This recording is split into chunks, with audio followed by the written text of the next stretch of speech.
mean, Christianity, when you think of what's happening, you look at the numbers. I talk about Sunday school, people don't even know what I'm talking about anymore. It's true, they don't know what I'm talking about. When you look, instead of going this way, you're going to be going this way. You may be going this way, but you're going to be going, we're going to bring it back because it's a good thing. It's a good thing. They treated you like it was a bad thing, but it's a great thing, not a good thing. It's a great thing. So we're going to bring it back because it's a good thing. It's a good thing. I think we can do really something special. And we're going to protect Christianity. And I can say that. I don't have to be politically correct, or we're going to protect it. You know? And I asked Jerry and I asked some of the folks, because I hear this is a major theme right here, but 2 Corinthians, right? 2 Corinthians 3:17, that's the whole ball game. Where the Spirit of the Lord, right? Where the Spirit of the Lord is, there is liberty.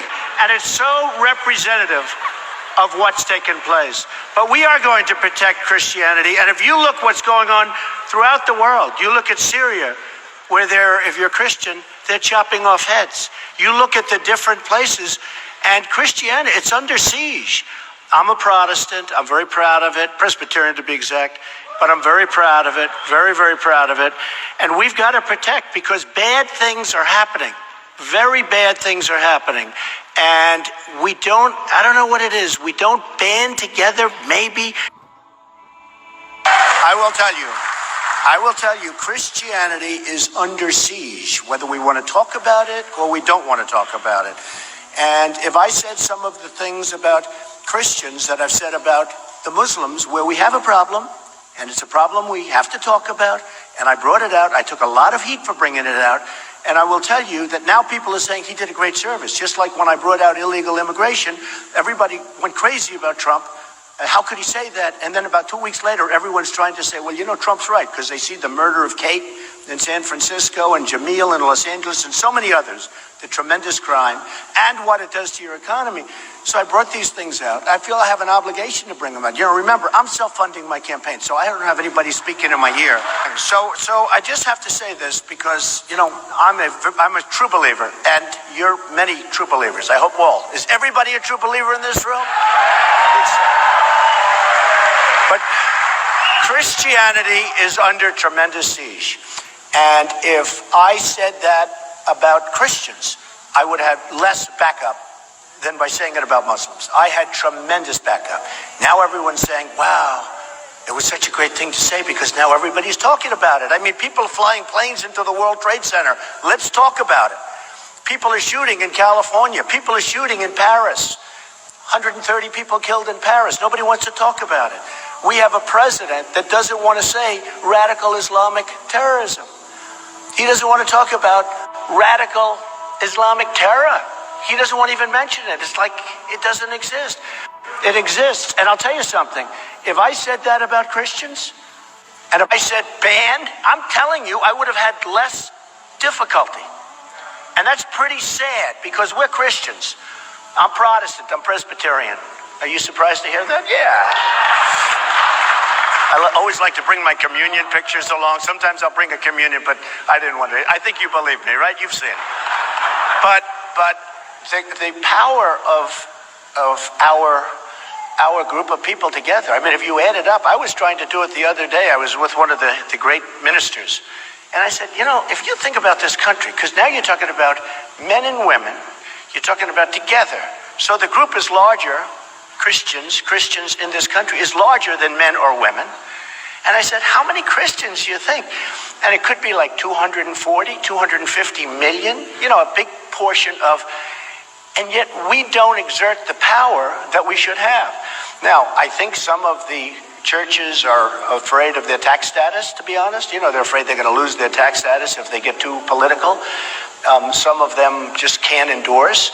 But you know, the fact is that there's nothing the politicians can do to you if you band together. You have too much power. But the Christians don't use their power. They don't use your power. And honestly, you have, by far, it's the strongest. I mean, you talk about lobbies, you have the strongest lobby ever. But I never hear about a Christian lobby. I hear great people, like the pastor. I hear some unbelievable people. Many, many friends are ministers, and lots of them have endorsed me already. But I have to tell you that we don't hear about strength, and we have to strengthen, because we are getting, if you look, it's death by a million cuts. We are getting less and less and less powerful in terms of a religion and in terms of a force. And honestly, whether it's one leader or a number of people, potentially you have tremendous power. When they don't want to say Merry Christmas in department stores anymore. I won't shop at places that don't say Merry Christmas. Guess what? I don't do too much shopping. Because, no, it's true. When I see these stores and they have a red wall and they have nothing on it, they don't want to say Merry Christmas anymore. I say, why don't you say Merry Christmas? Well, we're not allowed to. The owner doesn't want us to. These big department stores, they're not allowed to. And I'll tell you one thing. We're going to be saying Merry Christmas again. Just remember.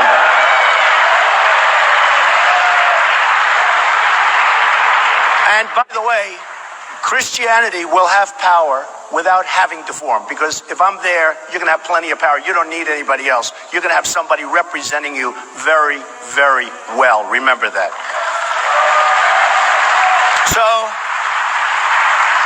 So it's an honor to be here, and I know you're packed, and they're having. For too long, politicians have tried. Oh, have they tried? To centralize authority among the hands of a small few in our nation's capital.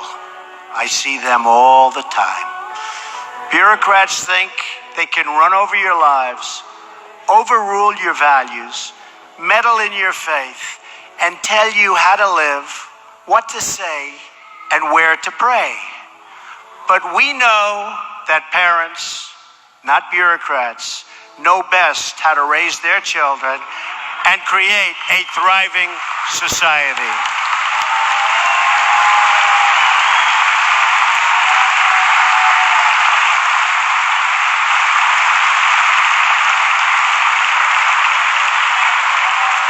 And we know that families and churches, not government officials, know best how to create a strong and loving community.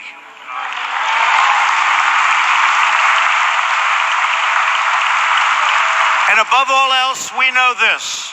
In America, we don't worship government, we worship God.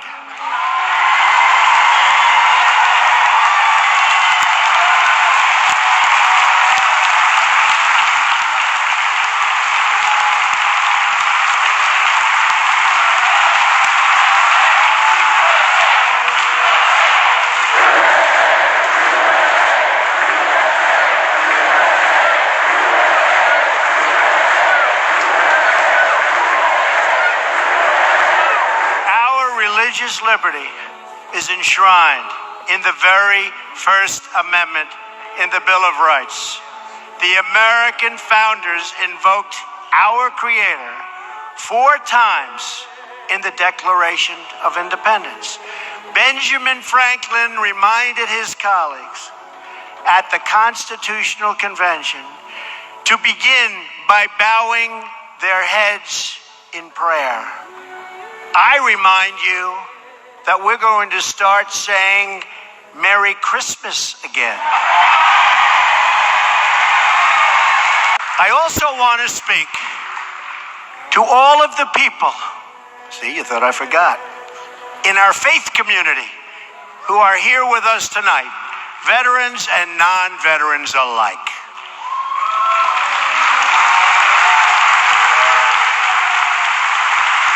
You're never going to be forgotten. You'll never be forgotten. My administration will always support and defend your religious liberty.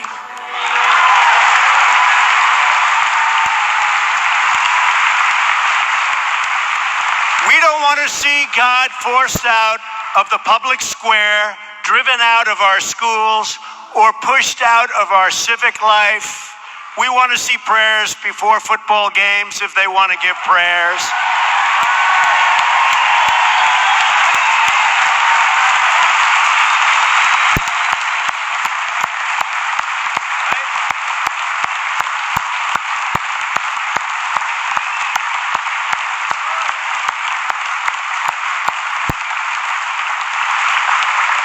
We want all children to have the opportunity to know the blessings of God. We will not allow the government to censor sermons, to restrict the free speech of our pastors and our preachers and the people that we most respect, like Robert.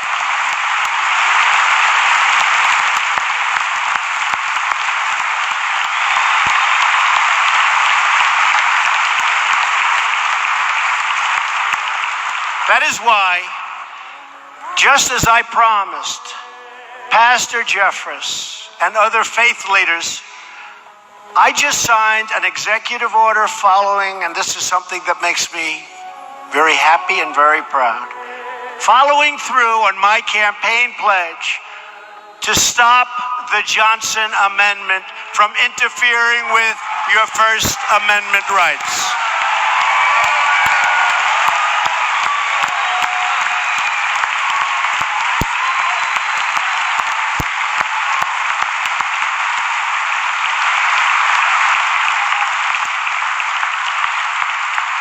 As long as I am president, no one is going to stop you from practicing your faith or from preaching what is in your heart. We want to hear him.